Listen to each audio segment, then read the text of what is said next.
E o Já também na JHA, né? Sim. Aí.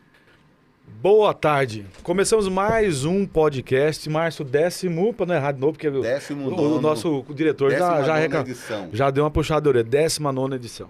Hoje nós vamos aí entrevistar um grande amigo, colega de muitos anos, né? Gustavo Oliveira. Eu até estava tentando lembrar, não é nepotismo. Não somos parentes. Não direto. somos Não parentes. é de Oliveira. Não né? é o... Eu sou de Oliveira. É de Oliveira né? também. De Oliveira. E não é. E também não sou empresário igual o Gustavo de Oliveira. Bem sucedido. Bem sucedido. E eu também não fazia tanto sucesso na juventude quanto o Não. Leonardo de Oliveira. Você vê que ele tá tudo errado cada um na sua. Tio governador, né? Rapaz! Tudo passa rápido. E aí nós vamos entrevistar Gustavo. Gustavo foi secretário do governo do Pedro, passou por 3 pastas, fez um excelente trabalho. O Gustavo foi da Fiente hoje, que também trabalha com todos os nossos. Fiente é comércio, indústria. Federação Senai, das Indústrias. SESI, 4 anos, dono do boteco lá na indústria. É o Sistema S?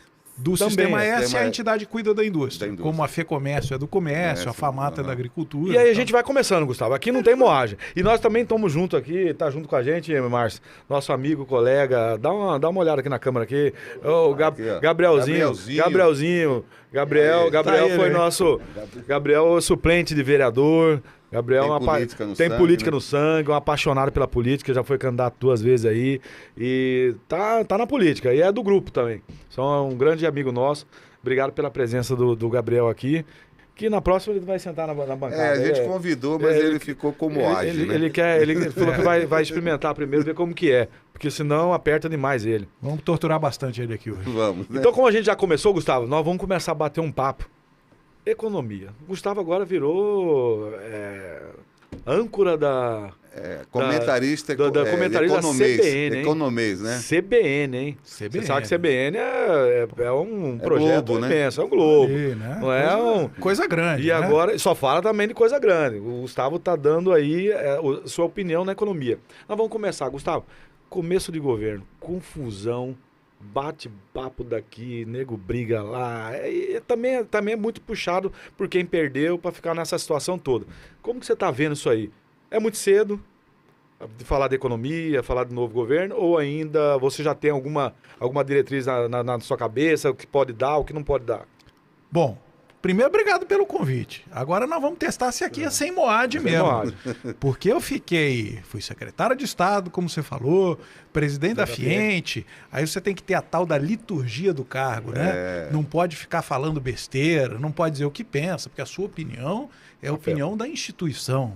Agora quem está falando aqui é o Gustavo, depois eu dou meu CPF aí e tal. O Pix também. Léo, vamos direto ao ponto? Não mudou nada, é populismo do mesmo jeito. A gente tem 20 anos no Brasil que o Brasil mergulhou no populismo. Ele era de esquerda, quando foi do governo do PT, teve um período ali do Michel Temer que ficou navegando num terreno mais de centro, virou um populismo de direita com Bolsonaro e agora voltou a ser um populismo de esquerda. Eu não quero aqui ofender ninguém, mas é um fato. E isso está acontecendo no mundo inteiro. São 2 fenômenos que acontecem no mundo inteiro. A polarização, porque não tem espaço no mundo para o político moderado, aquele cara temperado. Esse cara não consegue voto, esse cara não conquista corações na hora da urna e, portanto, não se elege, fica ali morno, né? Esse cara vai ser vice de alguém, vai ser ministro de alguém, vai ser algum papel de alguém, porque as pessoas querem gente de opinião, gente que transite. Mas é um fato que o Brasil tem mais de 20 anos que mergulha cada vez mais no populismo, como outras nações também estão fazendo. E é do momento, isso é do jogo. O Brasil entra em onda, como já entrou na social-democracia, como tantas outras, e é o que está acontecendo no momento. Eu não quero dizer que é tudo a mesma coisa. Não é a mesma coisa, tem características diferentes de direita e de esquerda, privatiza, não privatiza, o Estado tem que ser maior ou menor, mais política social, mais economia livre, tem algumas diferenças. Mas o fato é que assim, hoje a gente estava discutindo no CBN Economia, quando a gente fala de programas sociais, pega todos os candidatos, Lula, Bolsonaro, Ciro Gomes, todos eles, um programa de bolsa, Ciro Gomes queria levar para R$1.000 o bolsa e tal. Não adianta. Hoje, se não for populista, não se elege. E isso está fazendo com que o mundo tenha cada vez mais um apelo populista. Bom, o Léo entrou na questão nacional e essa semana o mercado deu uma sacudida aí pela questão do presidente Lula querer tirar a autonomia do Banco Central. Estão quebrando o pau os dois lá. O que você avalia? É momento para falar em tirar a autonomia do Banco Central no começo de governo? Porra, Márcio, o Lula está acostumado, quando ele tomou posse em 2003, ele não tinha credibilidade no mercado financeiro. A primeira coisa que ele fez foi montar um time econômico para dar esse estofo para ele, né? Não só Ministério da Fazenda, Planejamento, mas Banco Central, quem que ele chamou?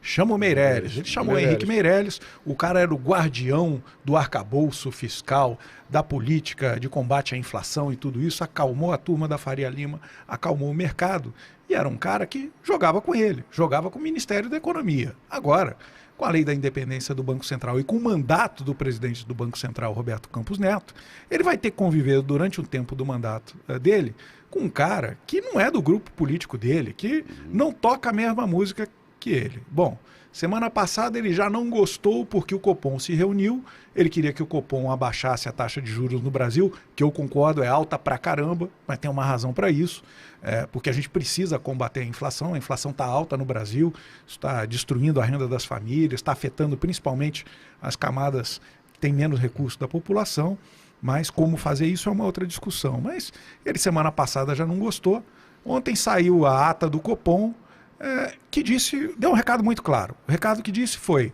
nós não vamos mudar de posição enquanto o governo não começar a entregar reforma tributária, novo arcabouço fiscal, a estratégia de equilíbrio das contas públicas. Então, meu caro senhor presidente da República, faz o teu, que eu faço o meu é controlar a inflação. O Lula não gostou, sapateou. O Copom deu um recado em economês para o presidente da República, para o ministro da Fazenda, Fernando Haddad. Faz aí que a gente acomoda aqui. O Haddad gostou, ele negociou isso com o Roberto Campos Neto e é uma espécie de trégua entre eles para que as coisas possam ir bem no país. Nenhum dos dois quer que o país economicamente vá para o parafuso. Mas o presidente não gostou, chamou para ele a briga e jogou no colo do Senado. Pô, o Senado pode destituir o presidente do Banco Central. Cara, isso é ruim demais. Mexer na meta de inflação é ruim demais. São recados errados que o populismo fácil faz com que você mande uma mensagem até bacana para empresário, para a população, mas que a conta chega no dia seguinte, meu amigo. É muito bonito você fazer como a Argentina faz. Não vou pagar ninguém, vou dar calote na minha dívida internacional. No dia seguinte, ninguém mais te empresta dinheiro e isso fica 20 anos acontecendo. Não tem mais espaço para isso. Mas eu acho que também não tem espaço mais para ele ter... Ele não tem essa força no Senado para fazer essa destituição. Olha, se dependesse da Câmara, talvez tivesse. Né? Elegeu o presidente da Câmara numa lavada. Uma lavada. Você vê que o Senado histórica. Teve uma... No Senado, bicho, o negócio foi diferente. Ele dispensou 13 ministros para irem lá votar e ganhou por 9 votos a presidência do Senado. O Senado foi pesado. Tanto que o nosso senador Wellington aqui foi o grande articulador da campanha do Rogério Marinho. Então, eles tinham condições, achavam que tinham condições de ganhar. Claro que a máquina governamental chega na última hora e impõe. Mas vamos lá, num assunto que nem é tão sensível, 32 votos para quem não estava alinhado com o governo. Se tiver que abrir uma CPI no Senado, com 27 abre, amigo. Então não está confortável não, concordo com você. O presidente está bem, tem um prestígio, tem algum respaldo popular, ganhou uma eleição muito rachada, com metade da população, menos da metade da população votou nele, mas foi a maioria dos eleitores, segundo o processo eleitoral. E agora ele tem que administrar essa confusão, ciscar para dentro, fazer política, agradar todo mundo para avançar com a agenda de país. E é do jogo, gente. Todo mundo tem que fazer isso. Bolsonaro ficou aí, brigou com a Globo, brigou com o Congresso, brigou com todo mundo, terminou o mandato como? Compondo. Porque é assim que você faz política, não é brigando. E compondo de última hora e não resolveu nada e perdeu a eleição. Porque se tivesse um pouquinho mais de traquejo, não perderia a reeleição. Pior dos mundos, né? Primeiro presidente brigou com todo mundo e depois conseguiu, ficou sozinho, ficou falando sozinho. Esse é o pior dos mundos, gente. Agora, vamos vir para Mato Grosso. Você, eu acho que foi o presidente da Fiente mais jovem se me falha a memória aí. O Alexandre Furlan Alexandre. clama que ele foi presidente com 35 anos de idade. Eu já pedi auditoria, mas nós fizemos um processo licitatório. O auditor que apareceu mesmo da Lojas Americanas, nós cancelamos esse negócio. Eu quero auditoria, porque ou ele já tinha menos cabelo com 35 anos de idade, ou ele é gato, né? Nasceu com a idade errada, né, Léo? No futebol a gente vê O Furlan isso, já né? tem 50 e pouco, né? Mas foi muito tempo também atrás, né? Ele anda de skate até hoje. Eu não sei a idade do garotão, Furlan. Um abraço, Furlan. Garotão. Grande Furlan. Então, dentro dessa discussão aqui do Estado, há até 20 anos atrás, nós tínhamos um problema aqui da questão da energia, né?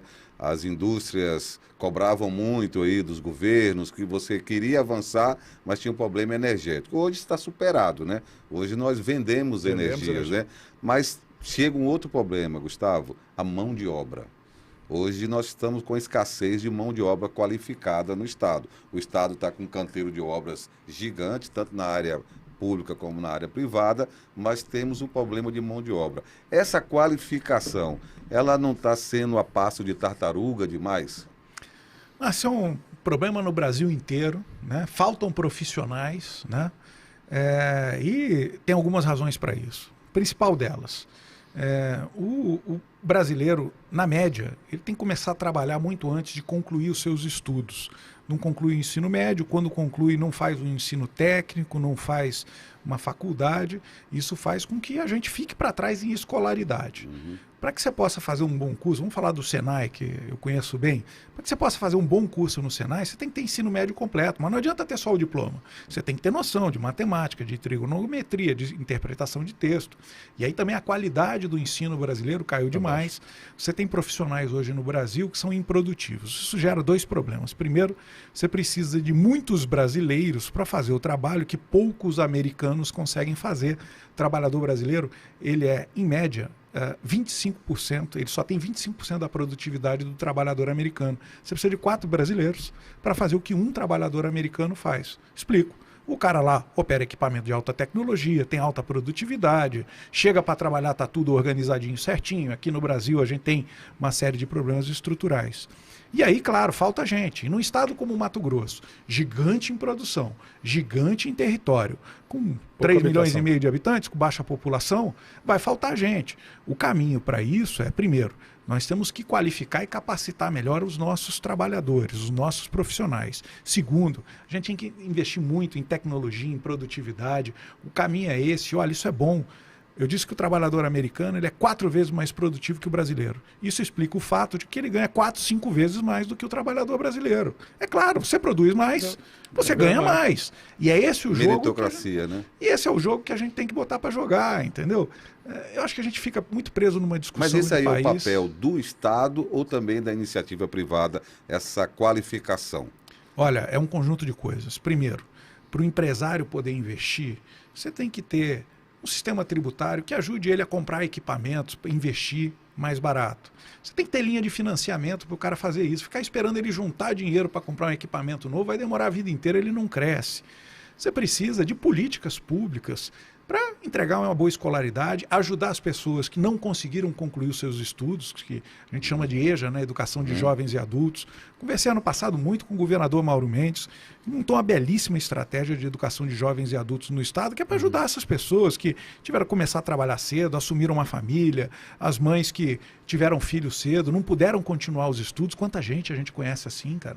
E para retomar a vida e para retomar o passo da vida. E depois criar ambientes produtivos. Isso está acontecendo em muitos cantos de Mato Grosso e eu acho que essa é a grande vantagem de Mato Grosso. A nossa indústria, por exemplo, ela começa a nascer mais tarde na história do país, mas justamente por isso ela agora nasce mais moderna, com mais tecnologia e mais produtividade. Então, respondendo a sua pergunta, é um papel de todo mundo, tem que ser muito bem articulado e eu estou muito feliz que o governador Mauro Mendes, o vice-governador Otaviano Pivetta fizeram uma coisa que ninguém tinha feito até hoje. Chamaram todas as instituições de qualificação profissional para que elas atuem de maneira integrada. Isso quer dizer que o Senai, o Senac, o Sebrae, o Instituto Federal, as universidades vão começar a dialogar e quando for ofertar cursos em Sinop, em qualquer outro lugar, isso vai estar dentro de uma estratégia maior e não cada um fazendo o seu. Nós tivemos um investimento muito grande no IFMT, né? E o FMT, ele abriu várias frentes aí, Sinop, Rondonópolis, e teve muita ajuda do senador Wellington, viu? O senador Wellington tem um trabalho muito grande ali no FMT. Quantas vezes ele fala senador Wellington aqui no programa, né? É porque ele está citando, nessa parte da economia, o senador o tamanho nesse do PIB jogo ele é foda. O nosso senador é foda. Abraço, senador Wellington. Estava com ele na posse do Silvio na semana passada. Do Silvio da Fiente, o presidente novo da Fiente, meu amigo Silvio. Espetacular. O senador é muito trabalhador. Aí eu vou entrar num ponto também, Gustavo, dessa questão. Você disse que era sem moagem aqui, né? Aqui é sem moagem. Sem moagem. Já tá com moagem. Não, meu é sem moagem. O senador sabe, ele tem o... É, né? Nós tínhamos a indústria era muito forte, né? Sim. No Brasil todo. A indústria era maior que a agricultura. Sim. Hoje a agricultura deu um salto que ultrapassou e a gente sente a indústria meio a passo de tartaruga, meio que encolheu. Você acha que é um momento ou ela vai ter um avanço ainda pela frente ou isso aí é irrecuperável, né? A agricultura deu salto e não... Só para complementar, Mato Grosso, por exemplo, eu ouço falar há muitos anos. Porque deve da época do Dante. Você vê que hoje eu estou puxando só sardinha pro meu lado. Dante, o Wellington. O Dante investiu, como você falou. Mauro Mendes. Daqui a pouco chega no Mauro. Fábio Garcia. Fábio. Vai indo. Abraço, Fábio Garcia. Não, mas é o nosso grupo político. Quem tem mandato, né? É um grupo político, né, grupo, cara? né? E graças a Deus. 2-1. Beto, e graças a Deus o grupo político tá indo bem, né? É o que eu falo, Emanuel Pinheiro, nosso amigo, mas nós temos que ficar puxando a orelha do cara, porque o cara tá errando pra caralho. Eduardo Botelho. Mas então, na época o Dante investiu muito, tinha problema de energia. Falou, investimento, Leão trouxe, começou com o Jaime e tal. Conseguimos sanar, como ele falou, usina de Manso. Aí veio, vamos aí, tem outra situação, incentivo. Foram trabalhando incentivo, ou seja, Mato Grosso cresceu a agricultura. Madeira, só que a diferença foi... Só que a industrialização parou. E muita gente fala, não, próximo governo nós vamos industrializar, nós vamos pegar matéria-prima, aqui mesmo trabalhar, aqui mesmo... Por que isso não acontece? O que está parando tanto? Léo, você, quando estudava, você era um bom aluno? Mais ou menos. Passou de ano, se formou, não se formou? Formei, nunca reprovei. Devia ter um cara na sua turma que era genial, não tinha? Aquele cara tirava 9, 10 e tal, não sei o quê. Você lembra o nome dele? Não. Dá pra falar? Tinha alguns. Ele vai chamar de CDF. Geralmente é CDF. Era como a gente chamava. Naquela época não tinha bullying, a gente chamava de CDF, né? A merda é essa, Léo. Você pode ser um bom aluno. Quando você tem um cara que é nota 10 na turma, o cara é brilhante, o cara é genial e você fica ali diluído. Deixa eu te dizer, a indústria brasileira fechou o ano passado, pelo segundo ano, como a indústria que mais cresceu no país. Vai ter crescido mais de 20%. Mas como o agronegócio nosso é gigante a economia mato-grossense cresce a taxa chinesa, parece que a indústria ficou para trás. Não ficou. Vou repetir. Fechamos 2022 com uma indústria que mais cresce no país, com mais de 20% de crescimento. Mato Grosso.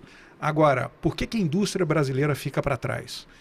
Eu não quero tirar nada do agronegócio, mas eu te digo o seguinte, se a indústria brasileira tivesse o que o agronegócio brasileiro tem, vamos ser sinceros, uma tributação muito baixa, principalmente do que é exportado, que pela Lei Candir está desonerada, uma taxa de juros maravilhosa para financiar o setor produtivo, é um dos recursos mais baratos que existem no mercado, num país onde o empresário paga uma fortuna para o sistema financeiro. O agro tem políticas de crédito diferenciada e muito investimento em inovação e tecnologia. A produtividade no campo brasileiro ela cresceu porque as Embrapas das vidas, as associações da vida fizeram um grande trabalho e aí a soja, que era 20, 25 sacas por hectare, chegou a 70, 80, passa de 100, investimento em tecnologia. Porra, dá para a indústria brasileira crédito barato, desoneração tributária e investimento em ciência e tecnologia, que a gente vira a Coreia. Agora, isso não é uma prioridade de governo há muito tempo e o Brasil foi se desindustrializando. Você fala, a indústria brasileira não tem competência? Tem muita competência, só não tem ambiência para ir para frente. A gente tem que parar. Às vezes a gente compra histórias muito fáceis que são repetidas entre as pessoas e ninguém para olhar a verdade dos fatos. A verdade dos fatos é que o Brasil fez há muito tempo uma opção por exportação de commodities, e aí não é só agronegócio, a gente tem minério de ferro também. O nosso minério de ferro atravessa o mundo, vai lá para a China para virar equipamento, para virar itens de alto valor agregado, e nem a siderurgia brasileira se desenvolveu. Está na hora do Brasil fazer uma escolha pela industrialização. Torço para que o vice-presidente, agora ministro da Indústria, Geraldo Alckmin, ache o caminho para fazer isso, porque isso é bom para o Brasil, independente da corrente política. E a gente vem vendo, Márcio, o Júlio Campos veio aqui, um tempo tá atrás, até falou tocando muito no disso aí, o Wilson veio aqui, falou muito disso aí, a gente tem muita gente a nível nacional, eu acho que precisa mesmo, a política pública para essa área da industrialização precisa, gente. E vocês empregam muita gente. É natural. Olha, É natural, no mundo a indústria- inteiro, primeiro, quem mais emprega? O setor de comércio e serviços. Porque serviço é gente. Ainda tem alguns serviços sendo robotizado, automatizado, mas serviço essencialmente é gente. Depois, a indústria, em número é a indústria. Mas os melhores salários no mundo inteiro estão na indústria, porque a produtividade é maior, o valor agregado é maior. Então, é isso que a gente precisa entender, sabe? Prestigiar os empresários de todos os setores, comércio e serviços, indústria ou agro, é gerar emprego, gerar desenvolvimento. E para cada setor tem que ter uma política específica, senão um vai andando para frente, os outros vão ficando para trás, o país desindustrializa, empobrece e vira esse problema gigantesco que a gente tem hoje, que os políticos odeiam falar dele, que é a grande diferença que nós temos entre pessoas, a desigualdade social. Sabe? Os políticos não gostam de falar disso, porque parece que você está querendo jogar o problema no colo de um ou de outro. Isso é um problema de país e é um problema de mundo. No mundo inteiro a desigualdade está crescendo, por isso que o pau está comendo lá na França, já fizeram 2 greves esse ano, por isso que na Inglaterra teve o Brexit e uma série de outras coisas, por isso que nos Estados Unidos estão tendo que aumentar as políticas sociais, porque a desigualdade está crescendo no mundo inteiro. Isso é um fato, não é culpa desse ou daquele ator. Isso é um fato da economia que a gente precisa compreender e combater. Você falou Inglaterra, historicamente, nós tivemos primeiros-ministros aí que não ficou no cargo 15, 20 dias, 30 dias, renunciou, né?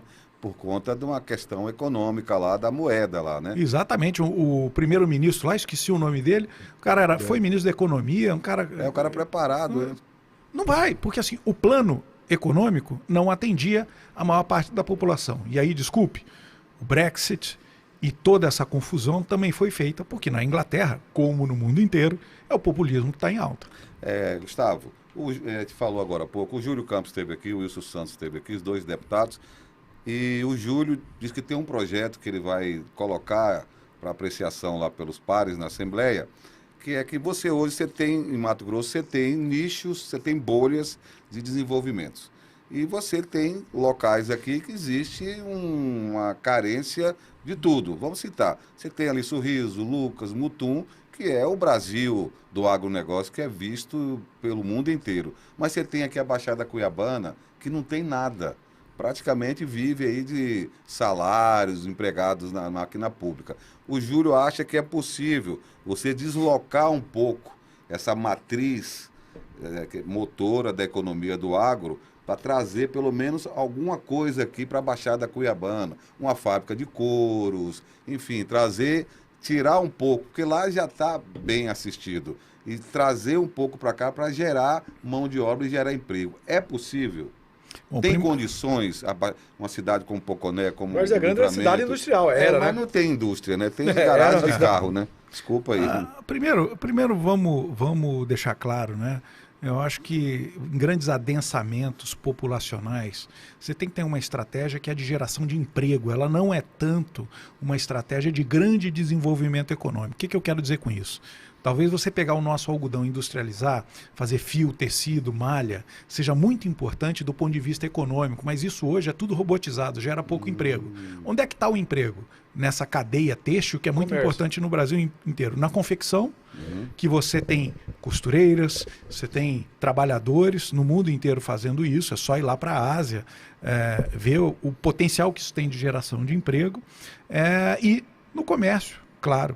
Então, olhar a verticalização dessa cadeia têxtil, né? Que hoje é algodão, mas também tem diversas fibras sintéticas. Hoje, Márcio, você não faz uma calça jeans que antes era puro algodão, agora tem elastano, tem outros compósitos. Então, você tem que pegar o nosso algodão, misturar com fibras sintéticas que normalmente são importadas, fazer um desenvolvimento disso para fazer a lavanderia, a malha, tudo isso, e a partir daí criar um polo de confecção. E esse é um grande projeto estruturante que tem que ser de governo, de Estado, do setor privado, chamar os atores mundiais nesse setor para dizer, o que vocês precisam para ir? Cadeia do couro. A gente tem o maior rebanho bovino do país, mais de 35 milhões de cabeças, penso eu. Tem muito couro wet blue. O couro wet blue é o couro que sofre uma industrialização muito, muito rudimentar e é exportado. O nosso couro vai para a Itália, vai para todo lugar do mundo, para lá virar bolsa, calçado e Banco tal. de carro. Então, ele pode ser industrializado, trabalhado aqui e no final a confecção do setor de couro para fazer esses bens de maior valor agregado. Mas, de novo, são políticas de verticalização. Então, concordo com o deputado Júlio Campos, ele tem uma visão muito importante disso, que a gente precisa encaixar esse conceito. O beneficiamento do algodão não adianta trazer aqui para Cuiabá, que não vai gerar muito emprego. Vai agregar muito na economia, mas ele não vai gerar muito emprego. O nosso drama aqui é geração de emprego e distribuição de renda, e para isso a gente precisa de confecção, precisa do setor de alimentação e uma série de outros setores que podem ser atraídos para cá. A ferrovia, ela contribui muito para essa evolução da industrialização, né? Bastante, porque não só você tem matéria-prima vindo de outros países e de outras regiões do país mais barata, que a logística é muito mais eficiente, como também os produtos feitos aqui chegam lá com mais competitividade. A ferrovia para Mato Grosso é estratégica porque ela é bidirecional. Essa é uma situação que a gente também fica toda hora pensando como é difícil o mercado. Ferrovia não é tão difícil assim. Por que demorar tanto, né? As licenças Por que ser ambientais, políticas de governo que demoram tanto? Era pra gente ter... Os Estados Unidos cortou, o americano cortou os Estados Unidos em 1800 com ferrovia. E até hoje a gente tem uma dificuldade para chegar, cara. Simplesmente porque o governo federal, durante muito tempo, foi perdendo orçamento para cuidar das estradas que ele já tem. Não conseguia nem abrir novas rodovias. Que dirá um grande plano de investimento de ferrovia. Aí fez o certo, privatizou, essa malha privatizada foi para frente, mas aí você bateu em outro problema, que é o marco regulatório da concessão e da privatização no Brasil. Golaço do governador Mauro Mendes quando destravou o avanço da ferrovia, fazendo a legislação estadual, dando licenciamento estadual para que a ferrovia continue a andar. Agora vem o dinheiro privado, gente. E é isso que é importante a gente dizer, sabe? Cada problema tem uma solução. Você fala assim, privatizar é solução para tudo? Não é. Olha o caso da BR-163. Teve que ser reestatizada para retomar as obras por causa do imbróglio da privatização. Fizeram alguma obra, fizeram todas as cabines de pedágio e não duplicaram a rodovia inteira. Tem uma série de problemas no meio do caminho, não interessa. O que a gente precisa para cada problema, tem que ter uma solução. E as soluções têm que ser feitas em conjunto com o setor privado e com o governo. A burocracia mata muito no país. É igual, semelhante à situação que está acontecendo agora, que o Mauro foi ontem para Brasília para tentar o negócio do parque. Estadualizar o parque. Eu acho um absurdo você ter uma chapada que ela tem uma estrutura de turismo comparável no mundo inteiro com uma das melhores. Eu falo assim, de natureza. E a gente não consegue ter um mirante, portão de ferro fechado, mirante fechado, todo lugar. Você conhece muito bem Chapada, né? Você não tem os atrativos, não tem uma estrutura. O Mauro estadualiza aquilo ali, desburocratiza, faz um investimento, aquilo ali vem gente do mundo inteiro. A duplicação, duplicação da rodovia, a estruturação do parque, espetáculo, show, atrativos para que a pessoa venha, sabe? O turismo, Léo, as pessoas, o turismo é viajar. Não é, o turismo é uma experiência.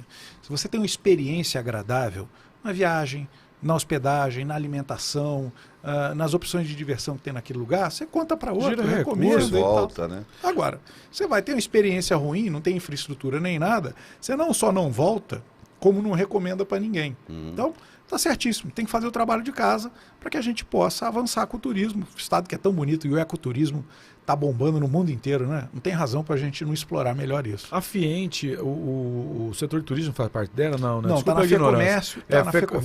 A Fiente faz parte da FEComércio. A pergunta que você me faz é o que todo mundo me faz. Eu estou adorando responder isso, entendeu? Às vezes eu gosto de conversar assim. Está lá no setor de comércio. O Senac, né, faz um trabalho muito grande. O Sesc, tem lá o Sesc Pantanal. Qual que é o braço da Fiente? A Fiente cuida do desenvolvimento industrial e nela tem o Senai, que é mais conhecido pela qualificação profissional, né? Tem esses memezinhos aí, né? Eu fiz Senai e tal, não sei o quê. Tem o SESI, que é o Serviço Social da Indústria, que organiza eventos esportivos, cuida de saúde e segurança do trabalhador. E o Instituto Evaldo Lodge, que capacita empresários e cuida de estágio e tal. Os braços de atuação do sistema indústria são esses.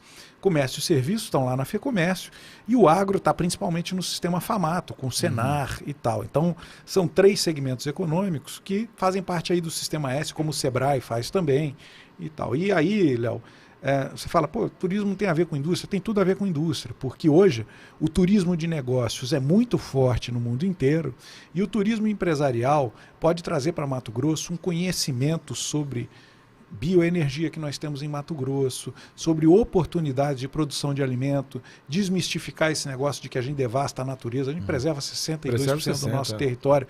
Tem que trazer as pessoas aqui para ver isso. Então, turismo, para mim, é estratégico para o Estado, para um Estado que quer se projetar nacional e mundialmente. Agora, se a gente fica aqui escondido nesse canto do mundo e ninguém vem aqui para contar essa história, não adianta nada, né?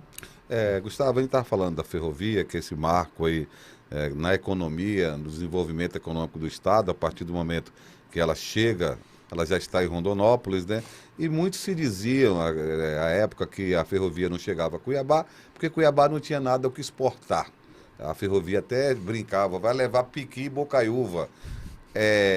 O que Cuiabá ganha com a chegada da ferrovia aqui? Um Porto Seco aqui, a ferrovia aqui.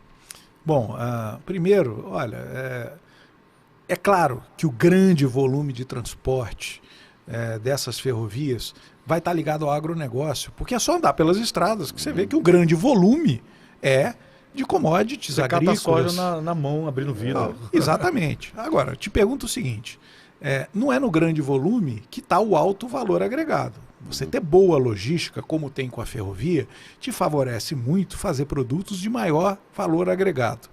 Tendo uma ferrovia chegando em Cuiabá, o nosso setor de confecção vai melhorar demais, o nosso setor de produção de móveis e artefatos vai poder ser mais competitivo, o nosso setor de produção de alimentos, de proteína, carne, etc. e tal, vai poder ser mais competitivo.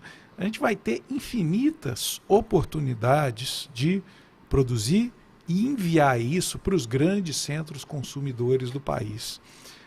E a conexão logística, Márcio, ela hoje é básica no mundo inteiro. O mundo inteiro está correndo e investindo atrás disso, porque ela é condição, assim como é telecomunicação. Hoje, se o lugar não tiver uma boa internet, não tiver uma boa condição de telecomunicação, não recebe indústria.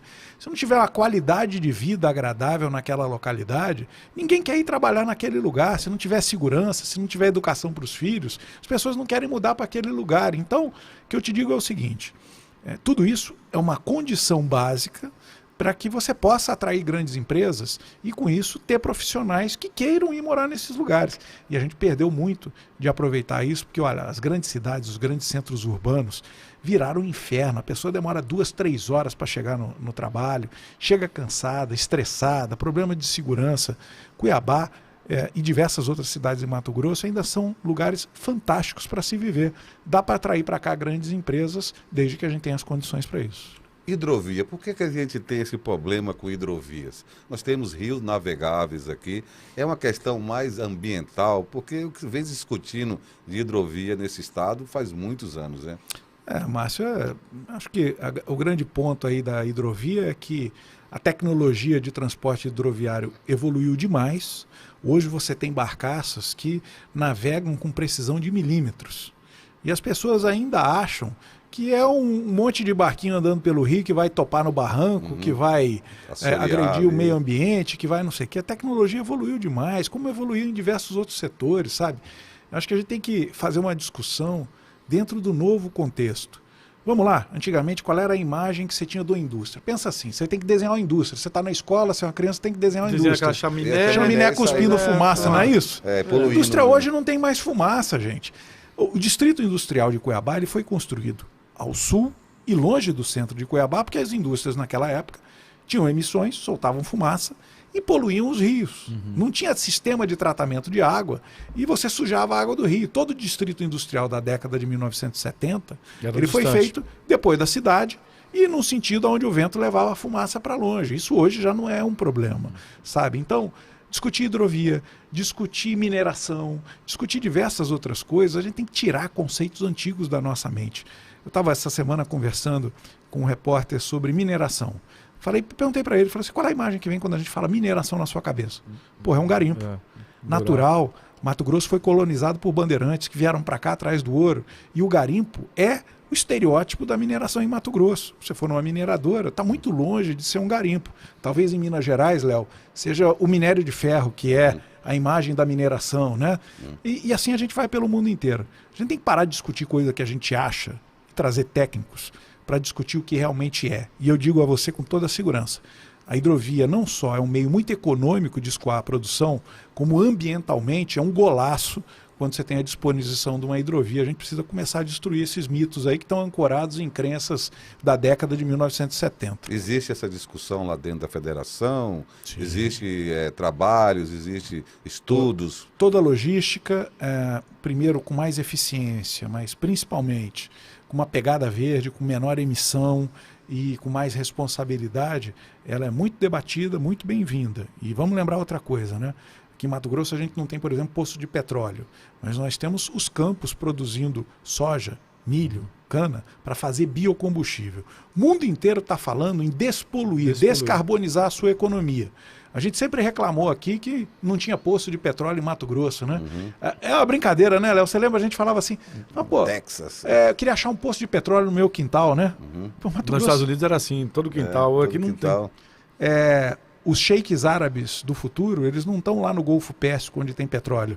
Eles estão aqui nos campos, produzindo milho e cana para virar etanol e produzindo soja e outros produtos para virar biodiesel. Esses são os novos sheiks do petróleo no mundo. Mas nós tivemos petróleo verde. Nós tivemos um boom de biodiesel uns 8, 10 anos atrás, que teve aquelas cooperativas, começou... Ele deu deu uma segurada ou foi mesmo questão de... Bom, é sem moagem, né? É. A gente elogia quando tem que elogiar e critica quando tem que criticar. O governo Bolsonaro fez muita coisa boa pelo país, desburocratizou muita coisa, mas uma das grandes cagadas que fez foi dar um tiro de morte no setor de biodiesel. O biodiesel vinha crescendo a mistura ano a ano com o nosso diesel, 10, 11, 12%, já era para estar em 15%. Numa canetada, eles reduziram de volta para 10%. Isso atrasou 5 anos o desenvolvimento do setor. Sabe por quê?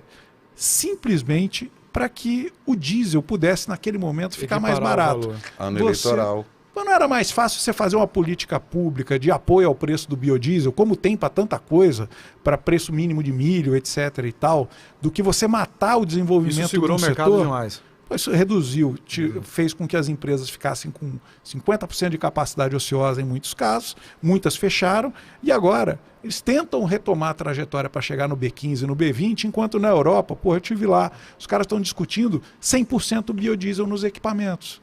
O Brasil, ele, sinceramente... E tem a produção, temos aqui... Não tem uma larga condição de fazer isso. Sinceramente, o que mais atrapalha o Brasil é que ele tropeça nas próprias pernas. Quando ele faz um golaço, ele sai para comemorar, tira a camisa e toma um cartão amarelo ou um vermelho. Aí não dá, né? É brincadeira. Né? Isso que é complicado. E naquela época estava muito. Eu vou te perguntar uma coisa também de energia solar. É, uma área aí bacana para se discutir. Essa entra também na Fiente? Não, entra, né? Sim. Aí já entramos no nepotismo. Você vê que eu estou falando só de gente conhecida. O Eduardo Eduardo Oliveira. Dadão era o presidente do sindicato, agora é o Thiago, nosso amigo. O Dadão Thiago é o cara... Curvo. Eu falei, Dadão, você agora depois de uma certa idade virou sindicalista, agora eu sou o presidente do sindicato. Cara. Perfeito. E o Dadão é um cara muito inteligente, preparado. E ali, energia solar. Hoje eu vejo muita gente falando, nós temos aí a produção de quilowatts das usinas, baratearam muito. Sim. Antigamente, vamos dar exemplo, vendia por 200, estou vendendo por 50, então estou perdendo dinheiro. E a construção de uma usina é muito cara. Aí a gente fala, entrou bastante energia solar, mas não daria para usar mais energia solar? Porque ainda ela é cara. Para você colocar uma energia solar de 1.200 quilowatts dentro de uma casa, porra, você paga 58 mil, 60 mil. Tem que financiar isso em 5 anos, pagar juros, pagar aquela confusão. E ainda sai mais barato que a sua conta de luz. E essa política não consegue... Incentivo para isso aí. Vamos lá, falta sol aqui em Mato Grosso. Alguém já ouviu falar? Saiu no jornal, hoje saiu lá no resumo do dia, acabou o sol em Mato Grosso. Nós vamos ficar sem sol daqui. A chuva mesmo aqui demora 1 hora, 2 horas, o som, já vem uma porrada do sol. Sol não falta. Falta o quê? Falta uma política pública de incentivo para isso. E aí, não é só financiar para as pessoas montarem o sistema, não. É você pegar os prédios públicos e começar a transformar. Começar a colocar. Você incentivar que nos programas populares como Minha Casa Minha Vida e outros, você já tenha a residência equipada com sistema fotovoltaico. Pô, você não tem a conta de luz para o cara pagar. Que maravilha, né? Ele financia uma casa e ainda ganha a conta de luz. Isso é conforto, isso é saúde, isso é segurança, isso é educação. O cara com Isso é um drama mundial, gente. Tem mais de 800 milhões de pessoas no mundo que não têm acesso à energia elétrica. Esses caras não têm vacina, não têm educação de qualidade, não têm conectividade. Então, o mundo inteiro quer aumentar a geração de energia e quer aumentar a geração de energia sustentável. Mato Grosso, concordo com você, tem um potencial fantástico e dá para fazer muito mais. De novo, o que a gente precisa é parar de achar que tudo tem que ser tributado, que tudo tem que ser financiado a juros altos e baixar a tributação, criar uma linha de crédito bem baratinha para fazer isso, e aí você vai ver que o mercado vai resolvendo tudo. Agora entrando na economia, paralelo a isso, você acha que a gente não consegue aprovar a reforma tributária, a reforma administrativa, pelo excesso da máquina? Porque para a gente aprovar essa reforma tributária, é diminuir imposto. Sim. Senão não tem por que você aprovar uma reforma tributária. Para aumentar imposto, não dá. Sim. É diminuir imposto. E você diminuir imposto, você conseguiria cuidar da máquina? Você acha que isso está atrelado? Porque hoje nós temos altos salários, nós temos uma máquina inchada, isso é geral, né? Então você acha que o que segura essa reforma tributária seria essa máquina inchada? Primeiro, eu acho que o que segura a reforma tributária é que o Brasil criou ao longo do tempo um manicômio tributário, uma loucura, onde cada um tem um imposto para chamar de seu, ninguém sabe quanto de imposto tem nessa caneca, nesse telefone, você não sabe, no Brasil você não sabe, e mesmo que você saiba, a chance de você errar alguma coisa é grande. E nessa grande confusão tributária, cada um tem um pedaço. Acho que a gente tem que começar a destruir essa ideia de que o município tem imposto, o estado tem outro, o governo federal tem outro, aí tem as taxas, a contribuição, isso é a favor. Reparte com todo mundo. Tá? O primeiro passo é simplificar, reduzir o número de impostos que a gente paga. E aí dá mais transparência, e aí quando cada cidadão começa a saber quanto tem de imposto em cada coisa, ele começa a cobrar um pouco mais o bom uso desse dinheiro. Eu acho que essa é uma agenda. A segunda agenda, você falou, é claro, o poder público brasileiro ele é ineficiente. Aí perguntam assim para mim, mas isso é culpa do servidor público? Não é. Não. O cara está lá, ele prestou um concurso, ele tem um bom nível intelectual, senão não tinha passado no concurso. Um concurso é uma peneira difícil, braba para fazer, né? Quem já tentou sabe. Hoje, né? Ele chega lá com todo o estímulo. Como diz a turma, hoje. Chega lá com todo o estímulo para produzir. Aí ele chega, no lugar onde ele vai trabalhar, a internet não funciona, o equipamento não está bom, o carro está velho, ele não tem o meio para se locomover, o cara vai se desestimulando, aí daqui a pouco ele não está produzindo muito porque ele não está estimulado para fazer. Eu acho que assim, conheço o Mauro há muito tempo, ele foi o presidente da Fiente quando eu comecei a frequentar a Federação das Indústrias. Ele sempre bateu nisso nas indústrias dele, no estado, nessa questão da ambiência para a produtividade nas condições de produzir. Eu acho que a gente precisa, antes de falar de reforma administrativa, falar de uma lei de eficiência pública.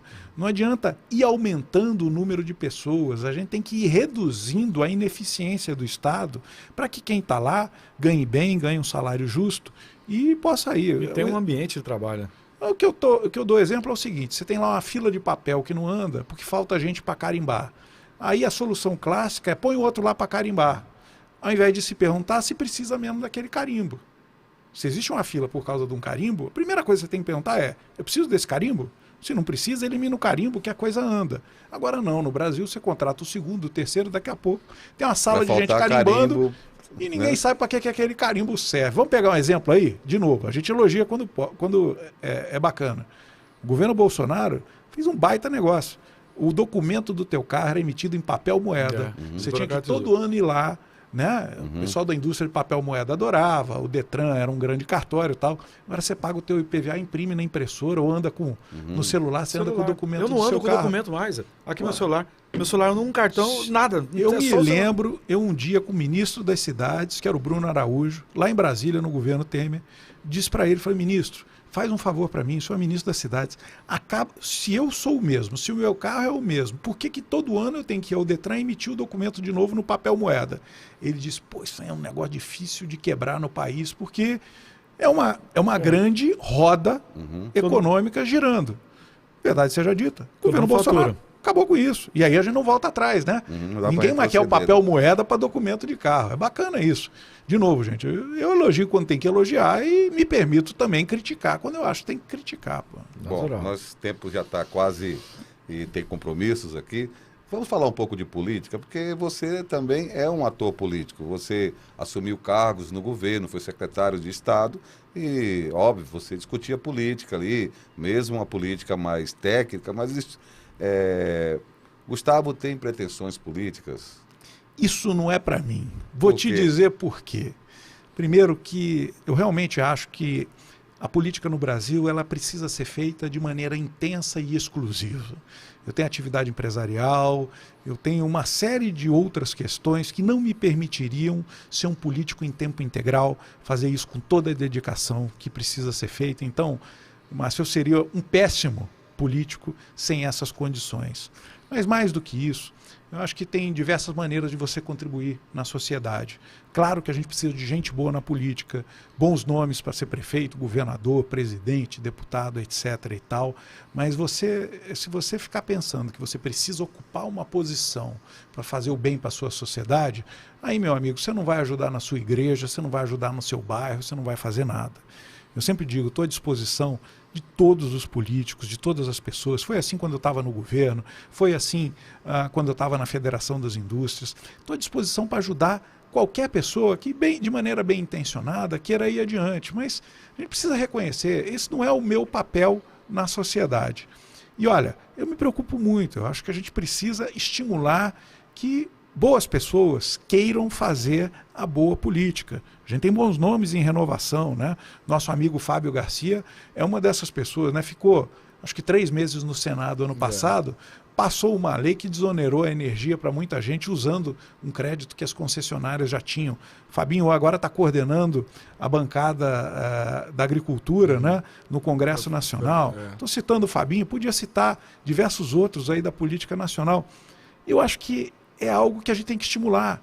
Então, toda vez que o Fabinho me liga, pergunta alguma coisa, quer uma informação, eu tenho o maior prazer de ajudá-lo, como eu tenho o prazer de ajudar a todos. Agora, em política, a hora que você escolhe um lado e escolhe um caminho, aí é você com você mesmo. Eu acho que eu posso contribuir muito mais ajudando muita gente do que querendo ser protagonista e talvez não seja um protagonista tão bom quanto esses outros que a gente apoia e gosta tanto.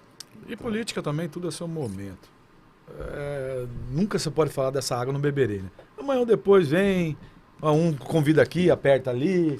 Gustavo é um cara que tem uma simpatia boa, acessível. Gustavo é um cara preparado, inteligente. Olha, dona Priscila está lá em casa, deve estar assistindo a gente. Beijão, Pri. É só convencer a Priscila primeiro, aí depois você fala comigo. Mas o Mauro conseguiu convencer a Virgínia, hein? Para ser candidato à reeleição, hein? Rapaz, eu ainda vou ter uma conversa com meu amigo Mauro Mendes para saber como é que ele conseguiu essa negociação. Que a dona Virgínia, beijão Virgínia, a gente está acompanhando aí, né? Ela está com um probleminha de saúde de novo. O que sofre a Virgínia é uma gigante e o que ela apoia, o Mauro, é gigantesco. Priscila já falou para mim, falou, não tem vocação para Virgínia não, você se vira aí com esse negócio. Vai lá convencer a dona Priscila, tá tudo certo. O seu sogro gostava muito de política, né? Geraldo ama política, respira política. O Geraldo era muito amigo do Dante. O Dante adorava ir lá para casa de Geraldo assistir. Grande Geraldo Prado. Chapada, e ele tomava uma cachaça suas. Então sempre foram muito amigos.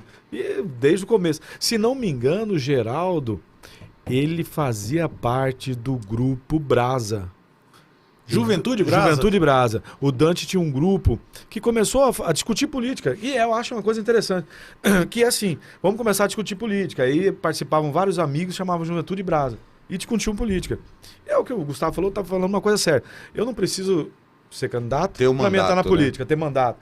Ele ajuda de outras formas, ele tem um contato com todo mundo, ele ajuda aqui, foi da federação. Mas é assim, política é assim, é o tempo que vai dizer. Não adianta que esse negócio aí, todo mundo fala, não vou entrar, mas na hora... E eu com essa carinha de criança já sou um senhor de quase 50 anos de idade. Você vai ter minha idade, 46, 47. Eu tenho 48. 48. Vou fazer 49 agora. Eu já tô querendo um pouco menos de aborrecimento. Sua irmã que é da minha idade. É verdade. Antônia tem 46, 45, até mais pouco. Eu não vou falar a idade da Antônia, que eu quero passar o Natal em casa esse ano. Mas Antônia é minha amiga. Antônia é muito minha amiga. Você sabe que eu fui almoçar na Brita Guia, rapaz. Nós dormimos na Brita Guia. Uma vez nós fomos pro churrasco, aí dormimos... De certo foram estudar, sabe? Foram estudar. Tinha alguma prova, tinha alguma prova, eles resolveram se internar lá para estudar. Muitos anos aí. Foi uma turma lá para lá. Mas, Gustavo, falando ainda de governo, de política, mas assim, qual que é a contribuição de ter um ministro da Agricultura de Mato Grosso? Porra, eu acho que o Fávaro, primeiro, ele teve uma grande experiência aqui no governo, na pasta de meio ambiente, né? Tomou pedrada de todo lado, que diziam assim, vou estar entregando a raposa para o galinheiro, o produtor rural vai ser um secretário de meio ambiente. Ele contrariou, fechou a boca de muita gente, foi um bom secretário de meio ambiente, dadas as condições do momento, um momento onde o ativismo ambiental falava muito forte no mundo inteiro, como ainda fala, mas dentro de outras condições, e surpreendeu muita gente. Eu penso que o ministro Fávaro tem toda a condição de surpreender muita gente. Vi hoje um post dele, ele conversando com a ministra Marina Silva, chegando a um bom termo sobre muitas coisas, porque essa ideia também de que o agro é inimigo do meio ambiente, ela precisa ser desconstruída, sabe? Vamos lembrar, o presidente Lula, lá atrás ele tinha a Marina Silva também de ministra de meio ambiente, tinha o Roberto Rodrigues no Ministério da Agricultura. Olha que coisa bacana que deve ser, né? Você ouviu os dois e mediar. O presidente Lula já mostrou que tem essa capacidade de reunir gente de pensamento muito diferente e ele liderar e ele tocar a agenda. Eu ouço o ministro Fávaro dizendo, e concordo integralmente com ele, de que o meio ambiente não é inimigo da agricultura e vice-versa.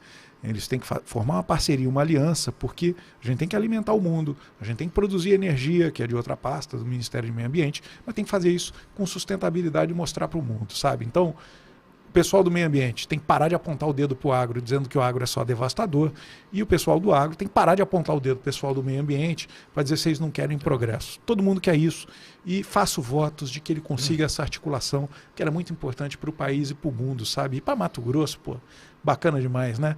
A gente ter, de novo, um ministro, como teve Dante de Oliveira, como teve representando o Mato Grosso, na esfera nacional, como a gente teve outros personagens, desde Filinto Miller lá atrás, que ocuparam postos de destaque no cenário nacional e que fizeram bonito com o nome de Mato Grosso. É muito bacana isso. Mato Grosso tem muito para crescer ainda, né, Gustavo? Demais. Muito, a gente né? tem uma larga avenida aberta, com a descarbonização da economia, com a necessidade de produzir de maneira sustentável energia, alimentos, combustíveis, etc. A gente tem um futuro brilhante pela frente, a gente não pode cair no erro que o Brasil sempre cai, que eu disse aqui, né, que é tropeçar nas próprias pernas. A gente tem que fazer o nosso dever de casa, conversar com o mundo, conversar com uma geração de consumidores cada vez mais moderna e responsável que vem por aí e deixar claro que aqui a gente produz com competência, com respeito ao meio ambiente, com preocupação social e que nós temos aqui o que há de mais moderno no mundo. É só não fazer besteira que a gente anda bem. Até fazendo besteira, muita gente fez besteira aqui, você vê que o Estado não para de crescer, né?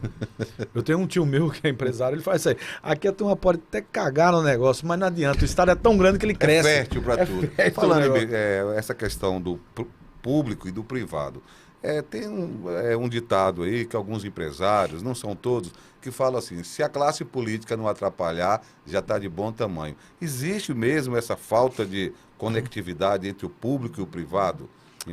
Ou isso aí já está ultrapassado? Olha, Márcio, eu hoje vejo muitos empresários entrando para a política, eu vejo muitos políticos hoje conversando muito bem com o setor empresarial, outro setor que diziam que assim era inimigo do setor produtivo, a academia, né, as universidades. Eu vejo cientistas, a academia cada vez mais se conectando ao setor produtivo, promovendo ciência e tecnologia, ajudando. Acho que a gente está acabando com esse negócio do Brasil de que cada um tem que cuidar só do seu quadrado, sabe? Eu vejo o comércio conversando com a indústria conversando com o agronegócio, fazendo a agroindustrialização. Vejo um grande arranjo social de gente que finalmente está conversando e está tentando se compreender e está tentando caminhar junto, porque a gente já entendeu no mundo inteiro que se a gente não estiver unido, não estiver caminhando na mesma direção, a briga só interessa a quem está concorrendo com a gente. E digo a você, foi-se o tempo em que o político só atrapalhava. Eu acho que hoje os políticos modernos, eles ouvem a sociedade, têm noção do problema social que tem no Brasil, mas tem noção de que a saída é pelo crescimento econômico e apoiam fortemente o empresário. Esse é o futuro do país. Como o empresário também está assumindo para ele responsabilidade social, educação, saúde e uma série de estratégias sociais num país que eu já disse, né, tem muita desigualdade. Só o governo não vai dar conta de resolver a desigualdade do nosso país. Gustavo Oliveira tem fé no Brasil? muito. Eu acho que o Brasil, eu tenho certeza, o Brasil é uma potência mundial, é um exemplo para o mundo em muitas coisas. E talvez o que mais atrapalha o brasileiro, né, é que o brasileiro ele gosta de fazer troça do Brasil, ele gosta de achincalhar o Brasil, né? Tem gente que diz, né, que o Pedro Álvares Cabral chegou aqui, 15 dias depois o pessoal já estava fazendo piada, esculhambando ele. Deve ser, né?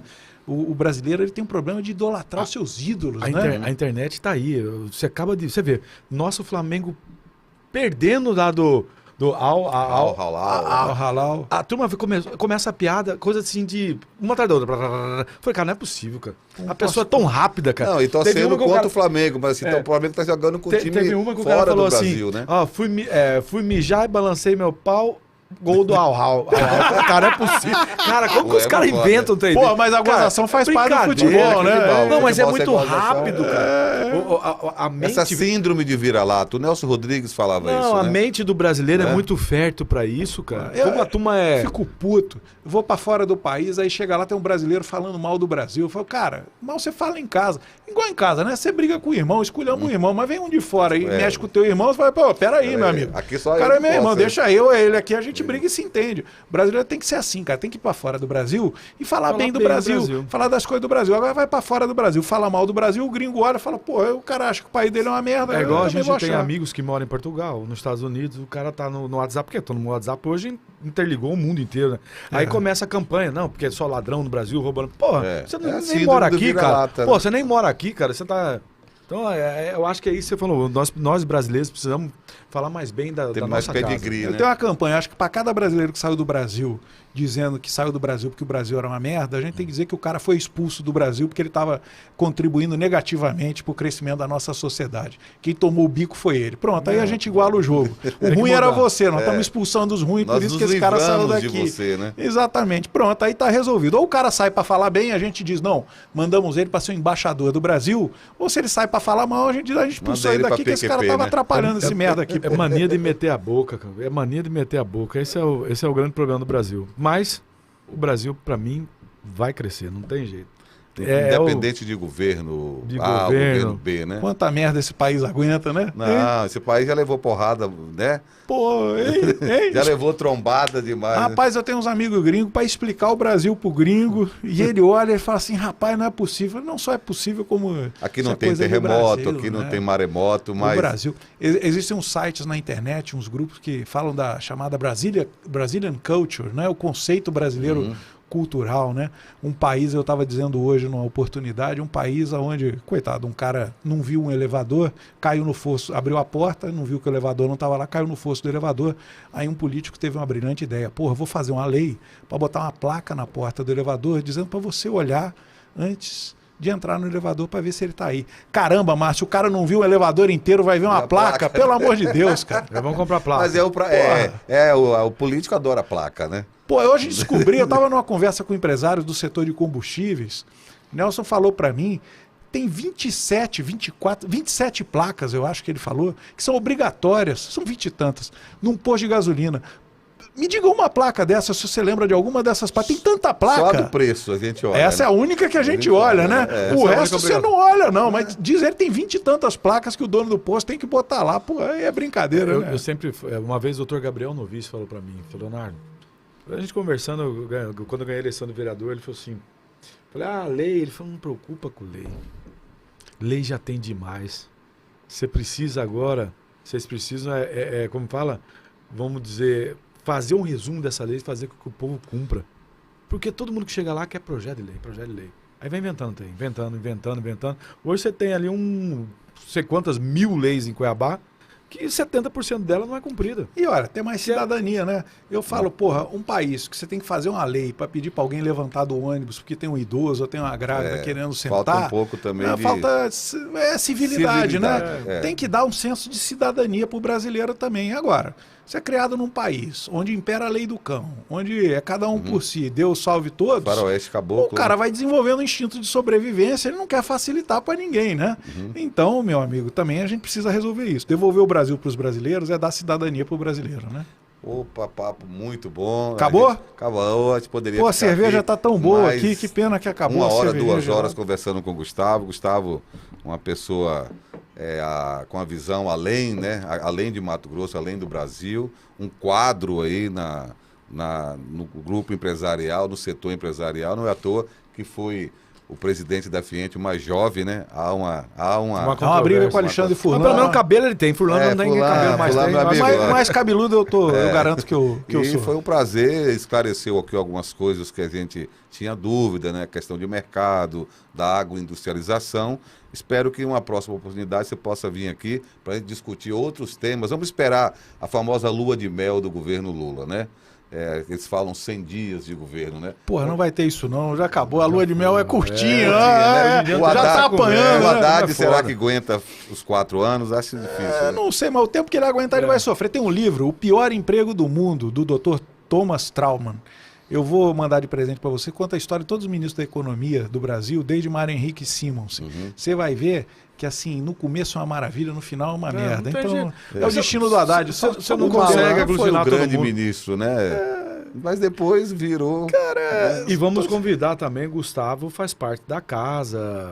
Que casa? CBN. Casa Oliveira? Casa CBN. Achei que era Casa Oliveira. Casa Oliveira não é um mercado que tinha ali no centro ali? Exatamente. Sabe que meu avô que construiu aquele prédio onde era a Casa Oliveira, o Armazém Oliveira, foi o primeiro prédio de 2 andares de concreto armado em Mato Grosso. Se não me engano, me falaram outro dia... Mas não era dele não, tá? Me falaram outro dia que é do pai de uma promotora e de uma juíza.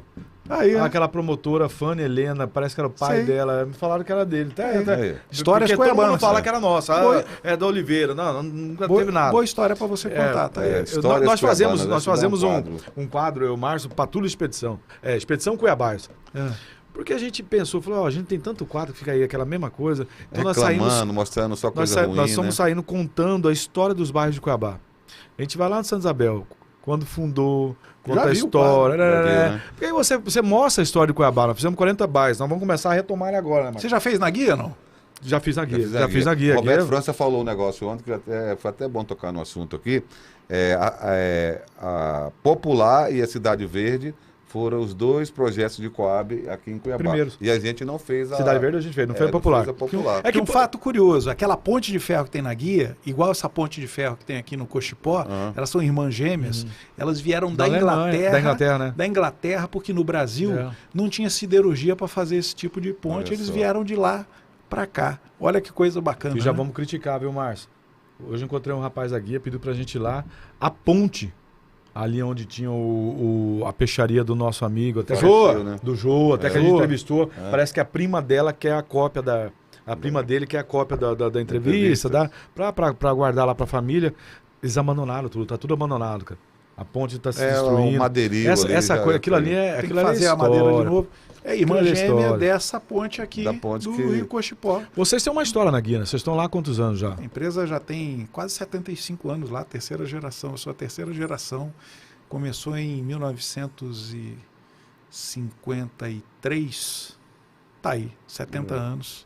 Estamos fazendo 70 anos. Você já pegou indo pra guia de estrada de terra? Pô, muitas era vezes, moleque, eu vinha pra cá. Acho que meu avô tinha uma Brasília e um Fusca, a gente ia até lá comendo poeira, era uma maravilha. Eu adorava passar as férias aqui. Eu vinha moleque pra cá pra passar as férias. Você viu toda a evolução da guia daquela região toda, né? Bacana. Nós temos Guia Guaçu, Sucuri, o Guia Guaçu, Machado, Baús, tudo ali, né, cara? É bacana demais. Vai duplicar. Tem um projeto agora do governo, você com o Marcelo Padeiro, vai duplicar ali do Brasil Beach até a guia. Olha que coisa bacana. Porque tem muito acidente ali naquele trecho. Aquele trecho ali, o pessoal vem chutado ali, é bacana mesmo. Está construindo os Marcelo condomínios. de Oliveira.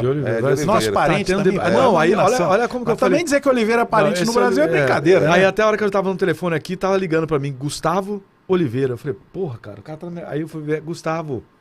Edmundo. Sim, Aliás, o Marcelo é pior que a gente, porque ele é Marcelo Oliveira e Silva. Porra, Oliveira e Silva do Brasil. Né? Se Oliveira e Silva votasse no Marcelo era presidente da República. Tá, igual o Lula Silva. Aí tem você tá dando... Você tá vindo aqui quarta-feira, né? Consultoria. Toda quarta, 9 horas da manhã, na CBN Economia. A gente fala de economia com a Camila Ribeiro, com o Pedro Panocchi, fala de um monte de coisa, fala também de futebol, fala do Flamengo. O programa é bacana, leve. Fala de tudo. Fala de tudo um pouco. Só não fala mal dos outros, né? Comenta a política, dá receita de bolo, a gente faz tudo de manhã. Perfeito. Então, quarta-feira o Gustavão aí na CBN e a gente vai deixar por aqui, né, Márcio? Vamos. E você vai contar a novidade. já para sexta-feira. Vou já fazer marcado. um spoiler aqui, Eu né? quero agradecer Gustavo, agradecer o Márcio aí junto com a gente. Nós fomos pro 19º, né? Aham. E a gente vê isso aí. É um sem moagem, bater papo para amigos. A gente transmite lá junto com o nosso amigo Roberto França. Um grande abraço, Roberto. E a gente espera ver o nosso Gustavo aí, nosso grande economista, mais vezes. Até uma próxima, se Deus quiser. E conta novidade para A fechar. novidade é que sexta-feira agora, o ministro Carlos Fávaro, ministro e senador licenciado, estará aqui no podcast. Vamos falar, claro, de política, vamos falar do agro, dos investimentos para Mato Grosso, para o agronegócio, e vamos falar de sucessão 2024 e sucessão 2026. Pô, bacana. Fávaro, pode vir, a cerveja geladinha, o pessoal aqui é campeão, estúdio bonito. Vem pra cá que a coisa aqui é boa, viu? Até o próximo, se Deus quiser. Valeu, gente. Um abraço. Olha aqui, ó.